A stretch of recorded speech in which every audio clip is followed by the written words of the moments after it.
നമസ്കാരം, എല്ലാവർക്കും പുതിയൊരു വീഡിയോയിലേക്ക് സ്വാഗതം. അപ്പോൾ ഇന്ന് നമ്മൾ നോക്കാൻ പോകുന്നത് വോഡഫോൺ ഐഡിയ ഇപ്പോൾ മലപ്പുറം, കോഴിക്കോട്, കൊച്ചി, തിരുവനന്തപുരം എന്നീ സ്ഥലങ്ങളിൽ 5G കൊണ്ടുവന്നിട്ടുണ്ട്. നേരത്തെ വോഡഫോൺ ഐഡിയക്ക് കേരളത്തിൽ എല്ലായിടത്തും 5G ഉണ്ടായിരുന്നില്ല. ഇപ്പോൾ അവരത് കൊണ്ടുവന്നിട്ടുണ്ട്. അപ്പോൾ 5Gയുടെ പ്ലാൻസും അവർ അവതരിപ്പിച്ചിട്ടുണ്ട്. ജൂലൈ 31 മുതലാണ് അവർ 5G ഈ പറഞ്ഞ 4 സ്ഥലത്തും ലോഞ്ച് ചെയ്ത് തുടങ്ങിയത്. നേരത്തെ എവിടെയൊക്കെ ഉണ്ടായിരുന്നു എന്ന് അറിയില്ല. ഞാൻ ഈ കഴിഞ്ഞ ദിവസമാണ് കണ്ടത്.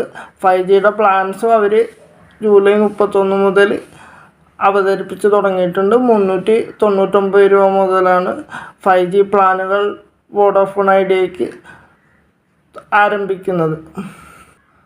അപ്പോൾ നിലവിൽ എവിടെയൊക്കെയാണ് ഇനി 5G ഉള്ളതെന്ന് അറിയാനുള്ള അപ്ഡേറ്റ് വി ആപ്പിൽ വന്നിട്ടില്ല. അത് നമ്മളിപ്പോൾ അവരെ വിളിച്ച് തന്നെ ചോദിക്കേണ്ടി വരും. വി ആപ്പിൽ അങ്ങനെ ഒരു അപ്ഡേറ്റ് വന്നിട്ടില്ല. എവിടെയൊക്കെ 5G ഉണ്ടെന്നുള്ളത് നമുക്ക് ഐഡൻറ്റിഫൈ ചെയ്യാനുള്ള ഒരു ഓപ്ഷൻ വന്നിട്ടില്ല. നിലവിൽ കോഴിക്കോട്, കൊച്ചി, തിരുവനന്തപുരം, മലപ്പുറം എന്നീ 4 സ്ഥലങ്ങളിൽ മാത്രമാണ് അവർ 5G അവതരിപ്പിച്ചിട്ടുള്ളത്.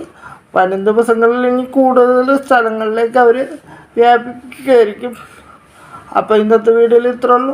Okay, thank you. Video ഇഷ്ടമായാൽ ചാനലൊന്ന് സബ്സ്ക്രൈബ് ചെയ്ത് സപ്പോർട്ട് ചെയ്യണേ.